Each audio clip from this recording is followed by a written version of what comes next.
Joe Biden is on the ropes over a sexual assault allegation. The media takes its usual approach, and the left continues its bad faith arguments against reopening. My name is Sean Clinton, and this is the God and Freedom Show.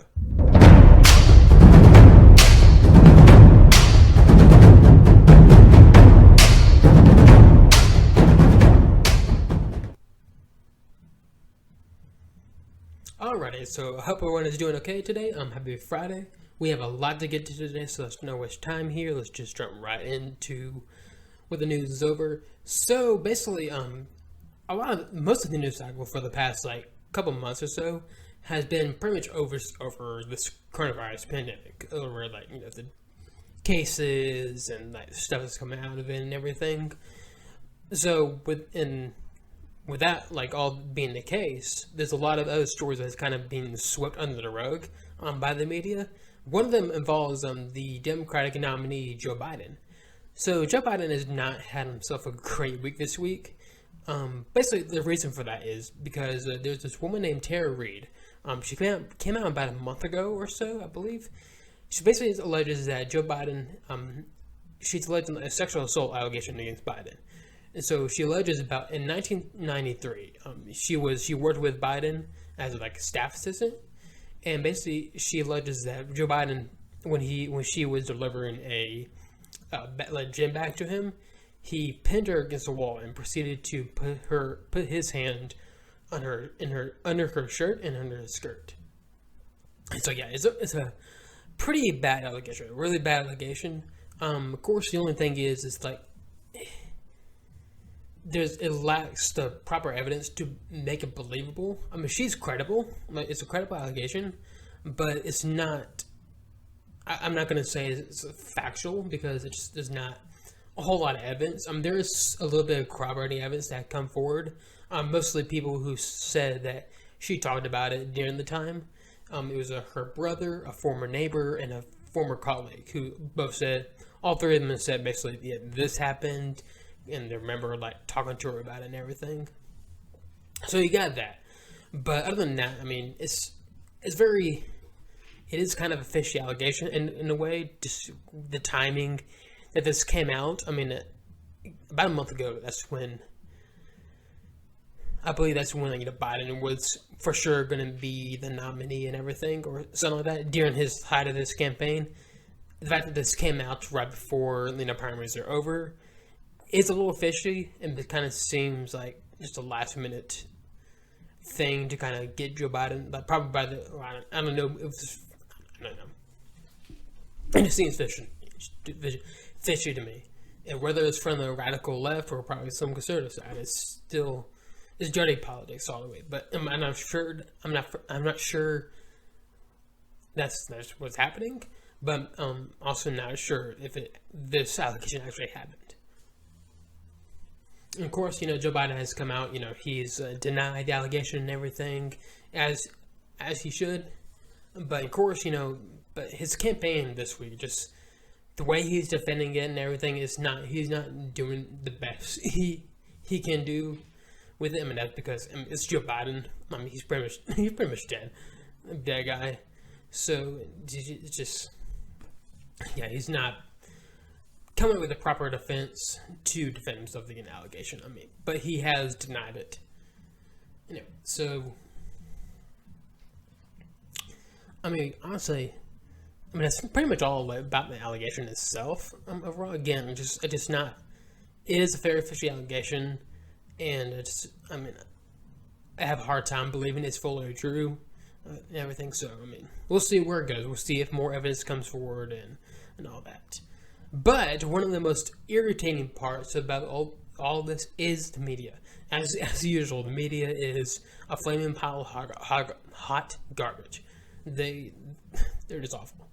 So the reason for that is because so you guys remember Brett Kavanaugh about 2 years ago, a couple years back, when Brett Kavanaugh was about to be confirmed to the Supreme Court and everything, but at the last minute, Democrats tried out this sexual assault allegation against him from a woman named Christine Blasey Ford, who alleges that he and a guy named Mark Judge pinned her to a bed, and then Biden, Kavanaugh like started to grope her, take her clothes off, and everything, and then cover her mouth to keep her from screaming and everything, and then she eventually escaped. But it turns out, I mean, that allegation just had no evidence, no corroborating evidence whatsoever, and that's no evidence at all. Like, just there was nothing. So it was it's pretty much it's a false allegation. Let's just say that. And then there was other two allegations that came out against him. It was Julie Swetnick, who accused him of gang rape, and then another woman named Deborah Ramirez, who accused him of like sexual harassment and something like that. And then, again, like I said, there was no corroborating evidence for any of his allegations against Kavanaugh. None. And then the difference is, for this allegation against Biden, there is some corroborating evidence. So there is a lot more evidence for Biden against Biden than there was against Kavanaugh. That doesn't mean that Biden's guilty or anything, but still, there definitely is a lot more evidence. But the way the media has been like treating this whole thing is it is gross. It is very disgusting and like full-on double standard and everything. Like it's something you expect from the media. It's something you fully expect. So right here, I'm going to give you an example of what I'm talking about. Here's two pieces from the New York Times, kind of going over this. One is about Brett Kavanaugh. One is about Joe Biden.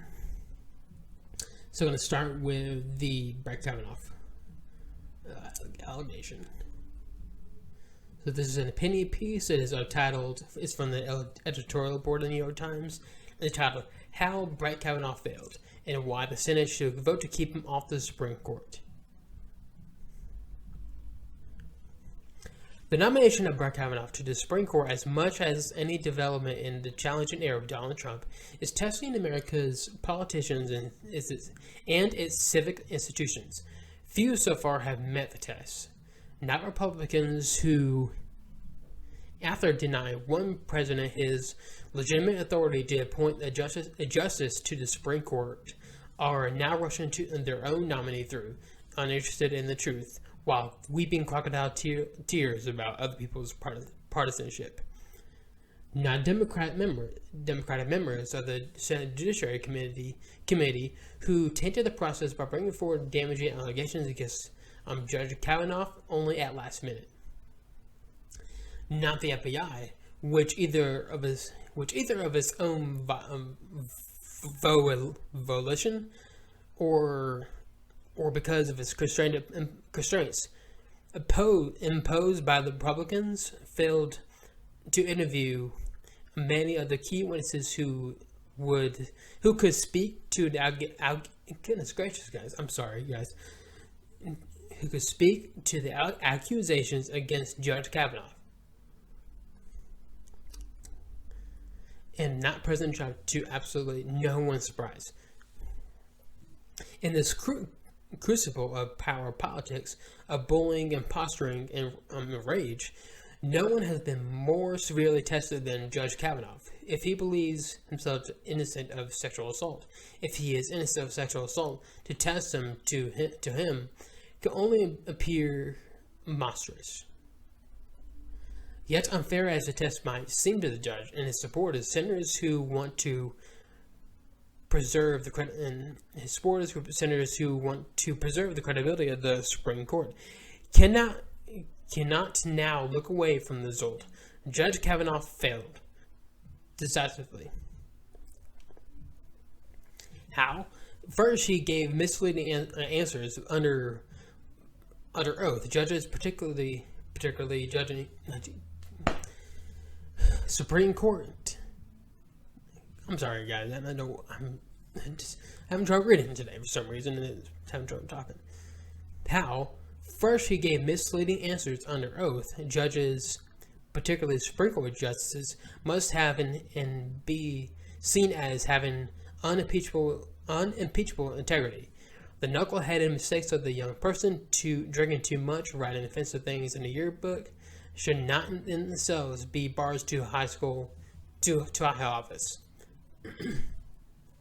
But deliberately misleading senators about them during the confirmation process has to be. If Judge Kavanaugh will lie about small things, won't he lie about the big ones as well?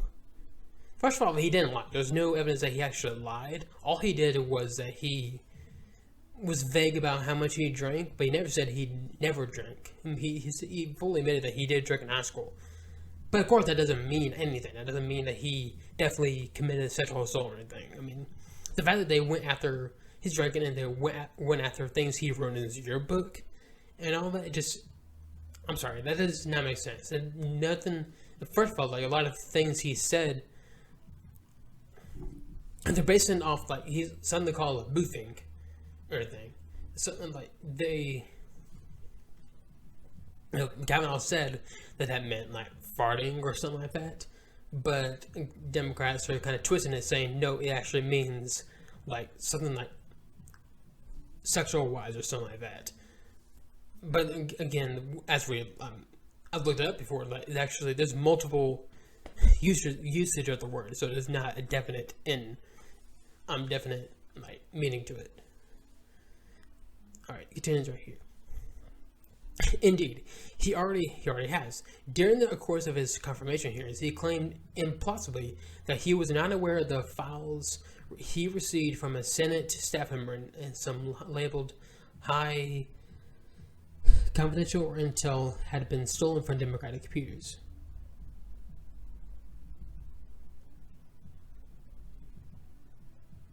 Even small lies, of course, aren't so small in context since they relate to drinking or sex, and thus prop up his choir boy who indulge now and then defense. Second, confronted with the accusations against him, Judge Kavanaugh made a recourse not to reason or methodical process, but to fear in the rawest partisanship. Because, again, you're all accusing him of gang rape. So, I mean, anybody in the right mind would be pretty ticked off. And, like, anybody would. And I'm sorry, like, him getting angry and all that, it's like, in calling out the Democrats for who they were, political hats. I mean, they rightfully deserve that. It was, again, that's the most, the Kavanaugh thing was the most disgusting. It was the worst political smear I've ever seen in my life. It was just awful. But the New York Times piece just continues along like this. It's so stupid. In contrast, here is a piece about Joe Biden's accusation. It is quite the distinction. So here's what it says. The piece is titled, "The Times took 19 days to report an accusation against Biden. Here's why." So it's basically the reason, because this thing's been out for a month and like nobody in the media really reported on it, including the New York Times, and then now they're defending why they waited for it. It's interesting, very, very interesting. On March 25th, Tara Reid, a former Senate aide for Joseph R. Biden Jr., alleged in an interview on a podcast that Mr. Biden, the presumptive Democratic presidential nominee, had sexually assaulted her in 1993. The New York Times did not immediately report the allegation. More than 2 weeks later, on April 12th, the Times published an article by Lisa Lear and Sydney Ember that included an interview with Ms. Reid detailing her claims. The article reported that a friend said that Ms. Reid had recounted the details of the alleged assault to her at the time, and the former Senate colleagues of Ms. Reid said that they did not recall any talk of the episode. And in the course of the reporting, the author said, "The Times found no pattern of sexual misconduct by Mr. Biden." What in the world just happened? Something just... go away.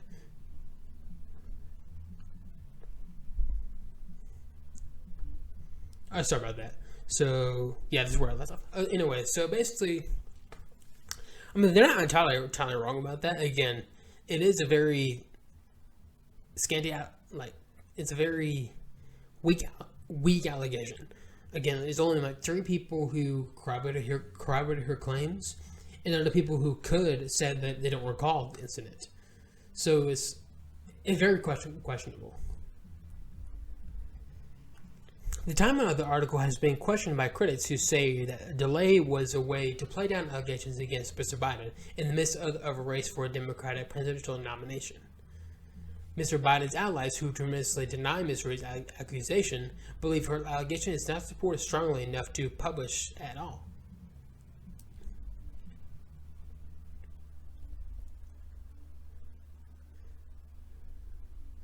So basically what the speech is saying is that, the reason why they didn't report on the allegation at first was because they didn't have enough evidence. They just didn't.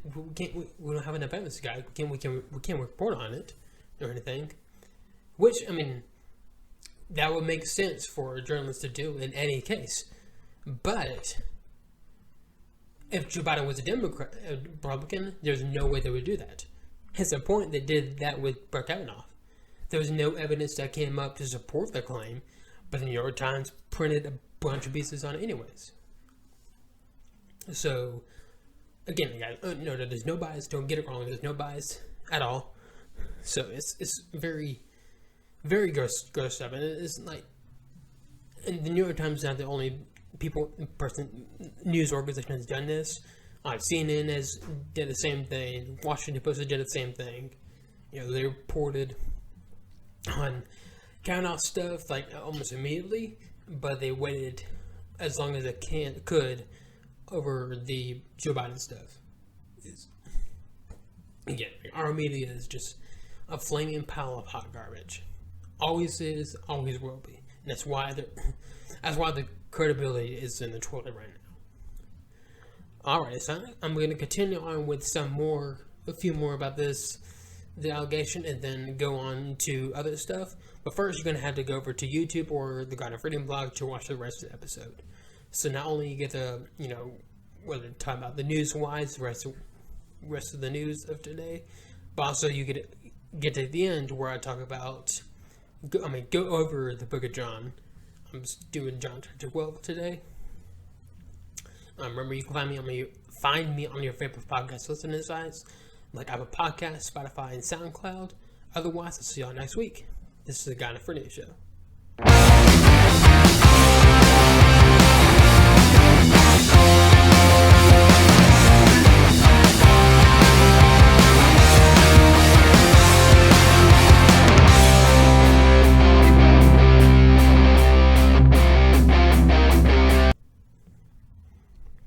Alright, so let's continue on right here.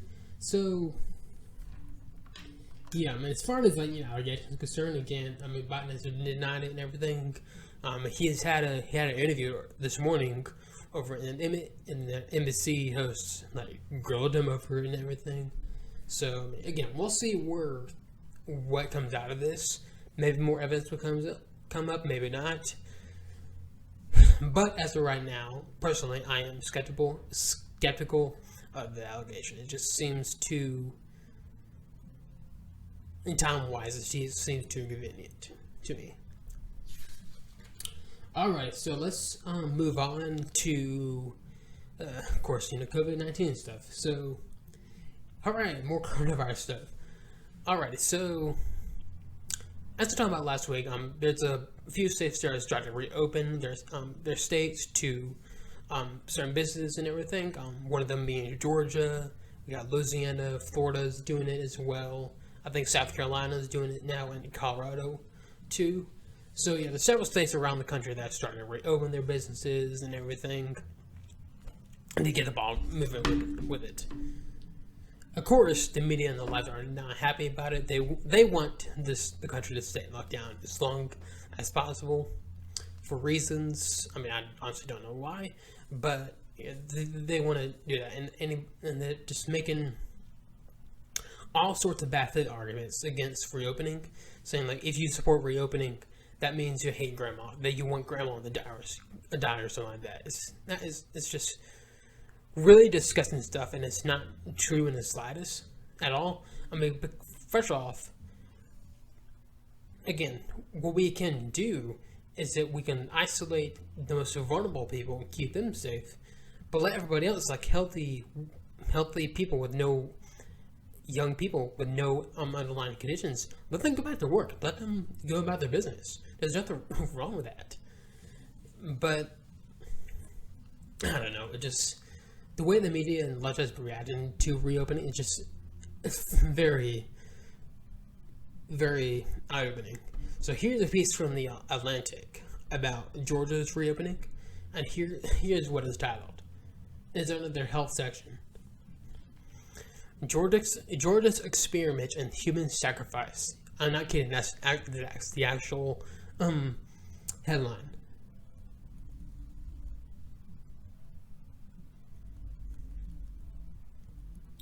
At first, Derek Canaveggio thought he would be able to ride out the coronavirus at home until things were safe. As a bar manager at the Globe in Athens, Georgia,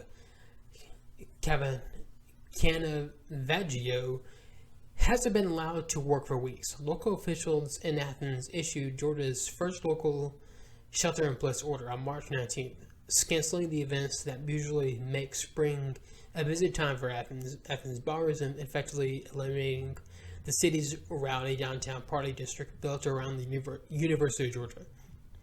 The state's governor, Brian Kemp, followed in early April with a statewide shutdown.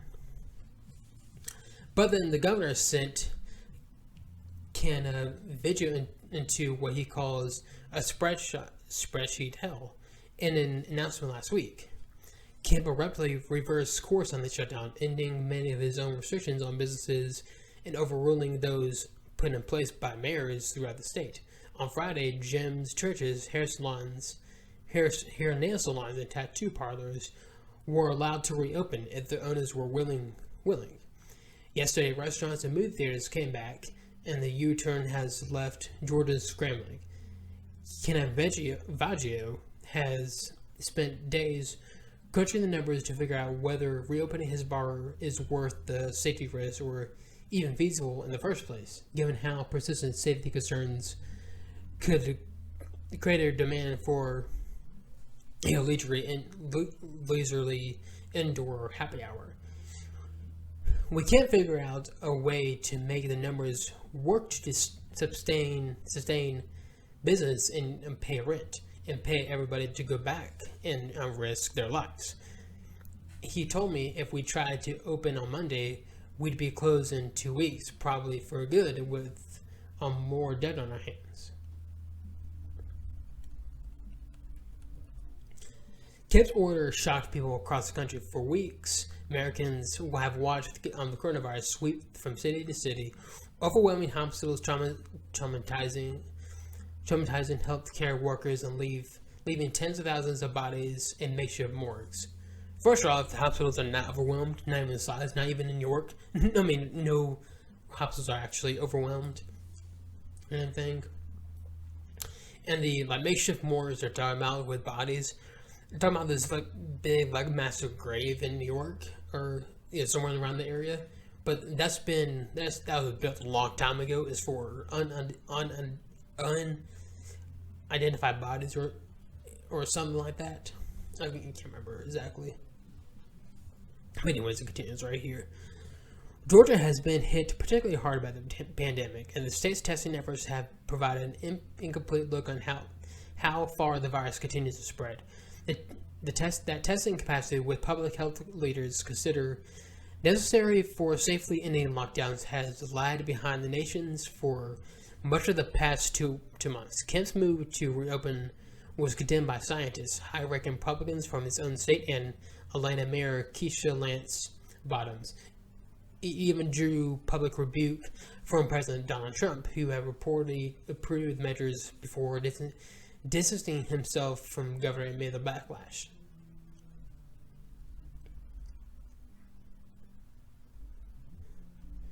Public health officials broadly agree that reopening businesses, especially those that require physical contact in places where the virus has already spread, will kill people. So this is the kind of language that it's gross in itself. First of all, like those places are talking about the nail salons, the hair salons, tattoo parlors. Those places are already sanitized enough as it is, especially tattoo parlors. So, I mean, I don't see the problem if they wear gloves, wear masks, and everything, and have the customers wear masks as well, and then sanitize the station, have them customers put on hand sanitizer or just take the precautions like that, and have everybody else social distance. What's the problem? There's no problem with that whatsoever. But according to public health officials, it will kill people if they do that. Even so, many other states are quietly considering similar moves to Georgia's. Most are taking a more measured approach, waiting a bit longer to reopen, setting testing or infection benchmarks that must first be met. But some, such as Oklahoma and Colorado, have already put similar plans in motion. By acting with particular haste in what he calls a crucial move to restore economic stability, Kemp has positioned Georgia at the center of a national fight of whether to stay the course with social distancing or try to return to some semblance of normalcy. But it's easy to misunderstand which Americans stand on each side. Many Georgians have no delusions about the risks of reopening. Even they need to return to work for financial reasons. Among the dozens of local leaders, business owners, and workers I spoke with for this article, all said that they knew some people who disagree with lockdown but were complying nevertheless. No one reported a serious acrimony in their communities. Instead, their stories depict a struggle between the state government and ordinary people. Georgia's brash reopening puts much of the state's worker class in a possible bind. Risk death at work or risk ruining yourself financially at home. I mean, it's not a black and white scenario. Either you stay locked down and lose money or you go to work and die. That's not how this works. Again, if you take precautions and everything and wear a mask, sanitize, you'll be okay. You will be okay. Going back to work and everything. And the thing is, here's the problem right here. The media and the people on the left, they don't think American people can be responsible enough to, socially distance at all. They just don't believe that. They don't believe Americans are responsible enough for that. And that's why they want to push governments to keep people in lockdown indefinitely. But thing is, I mean, I've seen it myself. People in American people can be responsible. Like just today, I went to get an oil change at a little this quick lane Ford place near me, and everybody there was socially distancing. They didn't really have to be told to. They was doing it naturally. So people will be responsible during this. That's why it doesn't make sense why, like, California is closing parks and beaches. I don't know, because all the people in the pictures they've been showing, all of them are socially distancing. And we had a church gathering last Sunday. So last Sunday evening, everybody's socially distanced, and it was an awesome time seeing everybody's faces again.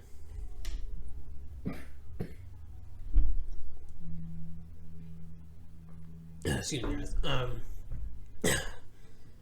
So I mean, just this fear mongering from the left is gross. Like, again, it's not a black or white scenario, and the arguments they're making is so in bad faith and just so disgusting. Another way, I mean, the thing is, public policy.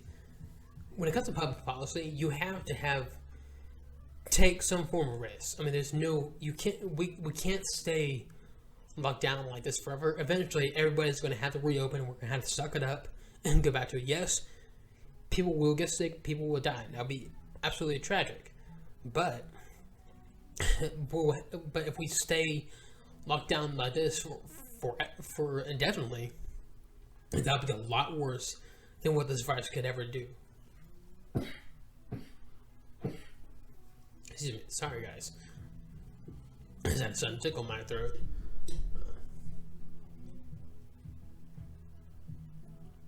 Better. But and there's a lot of evidence coming out that the lockdowns weren't even necessary in the first place. And the evidence for that is what's happening in Sweden. So Sweden, they've been definitely hit by it and everything, but the thing is, they have not. Yes, we've seen kind of a recent spike in cases in their coronavirus stuff, but for them, they didn't lock down. They closed, isolated the vulnerable, closed some like sporting events and everything. But other than that, everybody else was able to go back to work like normally. And of course, as a result of that, a lot more people did get sick from it, and a lot more people would die from it. But that is a short-term cost to a long-term benefit. The long-term benefit right now is that they won't get a second wave. Other the country, including the United States, will get a second wave coming in the fall when the state returns. But as far as Sweden, they won't, because everybody else has been exposed to it, has gotten sick from it, and likely has antibodies to fight it off when it comes back. Because even like for most people, anyways, most people will have very mild symptoms or asymptomatic symptoms, like have no symptoms. And like when people get it, and recover from it, they build up an immune to it. So eventually when it comes back, the body recognizes it and can fight it off. So that's what Sweden basically did. They basically had everybody be exposed to it and all that. And then now there's a herd immunity. So they won't have a second wave, and they'll be perfectly fine in the long-term run. So with that being said, that's what the United States should have done in the first place. That's exactly what should have been done. So I don't know, but that's why when everybody starts to open back up, there will be a spike in cases because everybody is cooped up inside the house, carrying the virus and everything, and then exposing people who have not been exposed to it. But if we didn't close them and had everybody be exposed to it, eventually we would have reached herd immunity. But even New York City, it's like New York City got hit hard by the coronavirus, but now since a lot of people are getting sick from it, they're starting to build a herd immunity to it. So there's a possibility that they might not even get a second wave. So we'll see what happens in the fall. Most likely it will return. Probably not in the fashion it did this time around, but still will return. And of course, what we need to do when it comes back in the fall is that we don't need to shut down everything again. There's no need for that. We just need to take the precautions necessary, social distance if needed or something like that. And then have testing abilities, and hopefully we'll have good therapeutics and medicine to help out with the treatments and everything. So we'll see what happens in the fall. So I don't know. It's gonna be, but on the positive side it is right now. It is starting that we're seeing the backside of this. We have peaked in terms of cases and deaths, so it is starting to kind of go down and everything. So we should, over the next month or so, we just start seeing things getting much better and going back to normal. Alrighty, so let's get on to scripture. So we're going to be doing John chapter 12 today. Let's pull it up. So it'll be verses 12 through 19 and 12 and chapter 12, and it's about Jesus' triumph entry into Jerusalem. And remember, you can follow me along if you want, and I'll be the New Living Translation. Excuse me. See. Next day, the news that Jesus was on the way to Jerusalem swept through the city. A large crowd of Passover visitors took palm branches and went down the road to meet him. They shouted, "Praise God! Blessings on the one who comes in the name of the Lord! Hail to the King of Israel!" Jesus found a young donkey and rode on it, fulfilling the prophecy that said, Don't be afraid. People of Jerusalem, look, your king is coming, riding on a donkey's colt. His disciples didn't understand at the time that this was a fulfillment of prophecy. But after Jesus entered into his glory, they remembered what had happened and realized that these things had been written about him.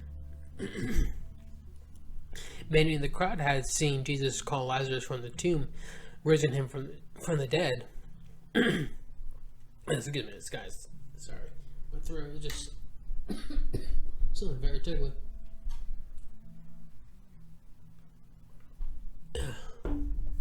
It happens sometimes when I, talk a lot too. But anyways, where was I? 17.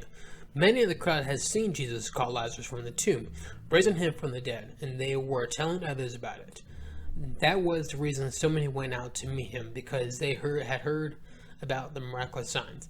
The Pharisees said to each other, "There's nothing we can do. Look, everyone has gone after him."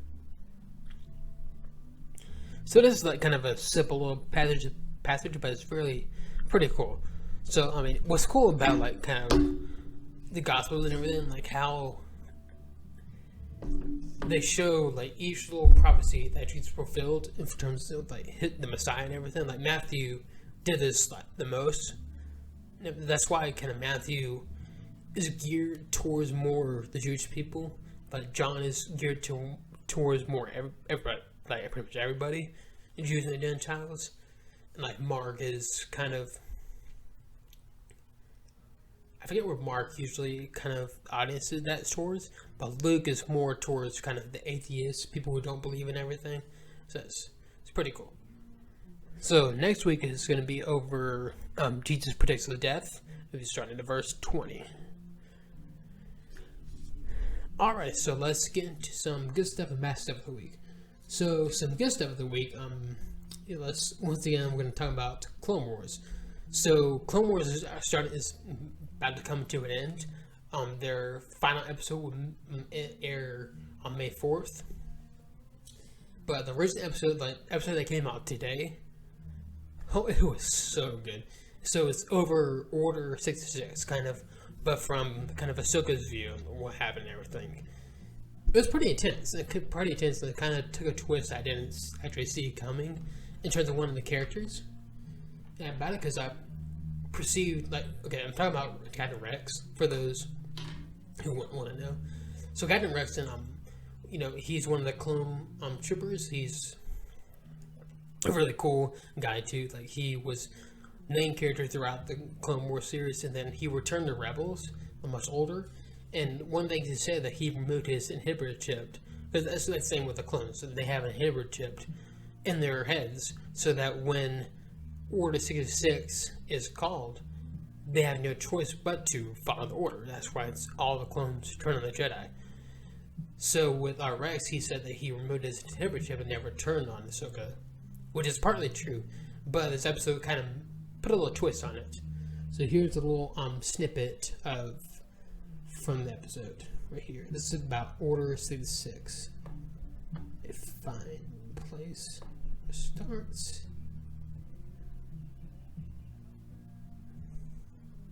There we go. Alright, so here is the video right here.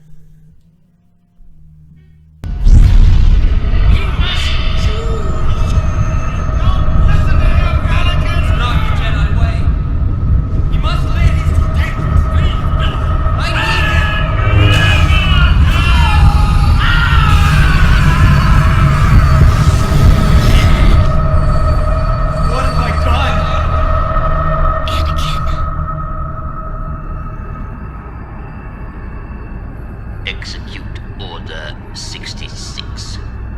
Yes, Lord Sidious. Rex, it's Anakin. I feel like something terrible has happened.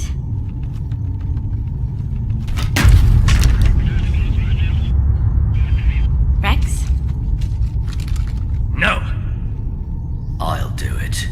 Rex, what's happening? Stay back!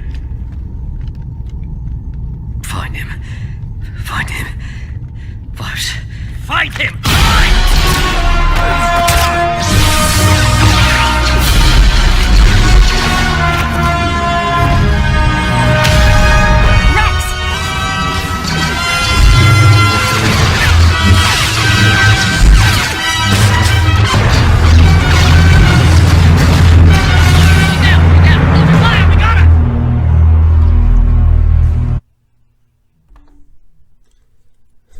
so yeah. First of all, like Sokka's a freaking badass. Like seriously, like she fought off those clone troopers like pretty easily, and like yeah, she's pretty awesome. So the twist I'm talking about is like Rex actually initiated like follow Order 66. So I assume that Rex already took out his Hidden chip, but it turns out he didn't, and was about to kill Sokka. But you can see that he was trying his best to fight it off, and so it's very.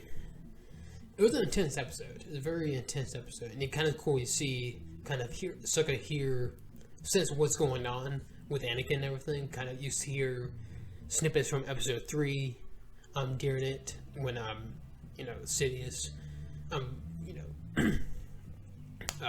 Mace Windu is about to kill Sidious and everything. So very interesting stuff.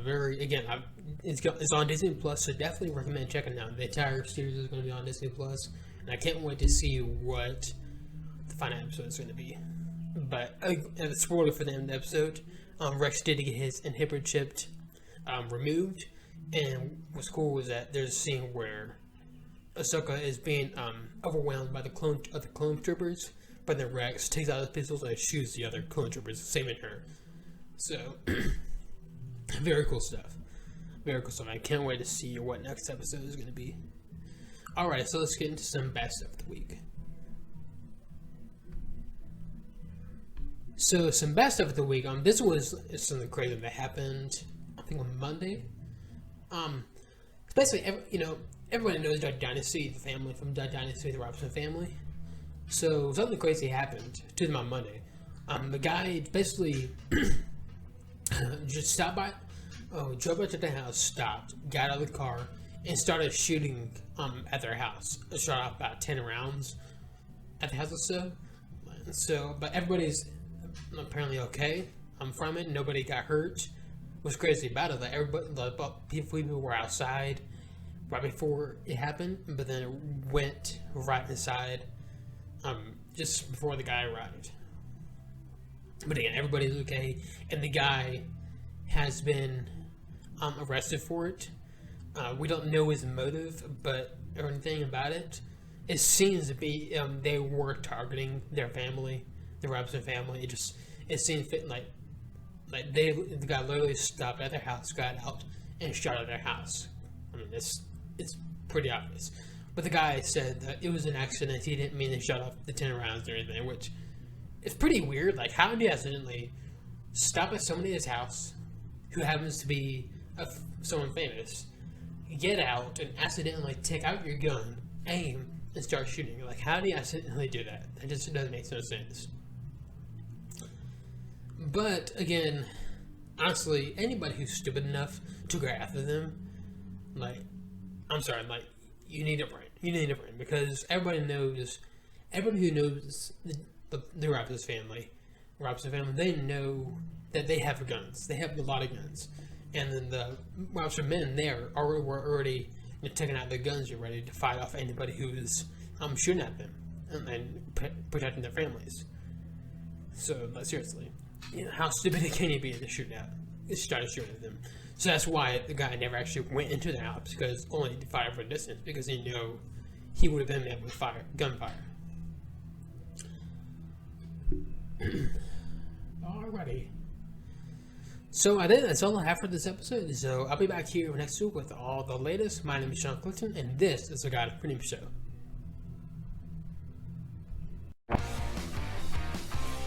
If you enjoyed this episode of the God of Freedom Show, hit that like button and follow the page to get more content.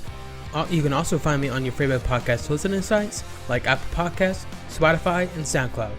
Thank you for listening or watching.